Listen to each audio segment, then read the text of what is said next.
As you can see, we are here on serious business. We've come to our favorite road in this car because, somebody's got to find out why the AMG GT S is such a cool car to drive. Well, here goes.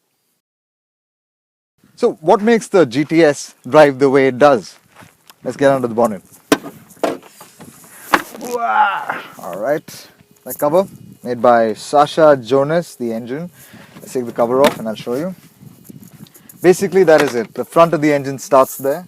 It sits behind the front axle, and most of the stuff here is just lightweight ancillaries like all these fluid reservoirs and all that. The front crossmember is magnesium, all lightweight. So what they basically try to do is shove all the heavy stuff as far inward as possible, send all the weight backward. It's got a transaxle also. So it's got a 47-53 front rear weight bias, and that gives a great balance. The other thing is the chassis, 90% of it is aluminium, and the body itself, it just weighs 231 kilos. So they've really concentrated on making this car as light as possible. That's part of the reason.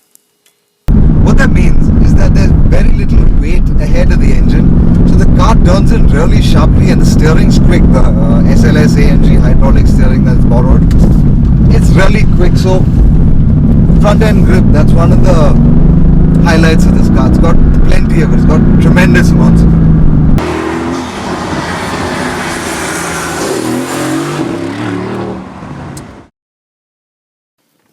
So this engine, AMG's new 4-litre twin-turbo petrol, it is essentially two CLA45 AMG engines joined at the hip to form the V. Its key feature are those two turbochargers sitting there. So what they do is, by placing them there, is have the air tracks between the exhaust port and the turbocharger's turbine is very short, so it increases responsiveness, makes it very responsive. The other thing that's been done here is they wanted the engine to sit very low in this low bonnet car, so they've taken the sump out. It's a dry sump design. It's basically differs from the C63 AMG's engine because of that. The C63's got a sump in its normal place. Twin turbo V8, 503 horsepower, 650 Nm of torque. All that power goes through a super quick 7-speed twin clutch transaxle to the rear wheels. And for a turbo motor, it loves to rev. And that bit between 5 and 7,000 RPM, that is ballistic.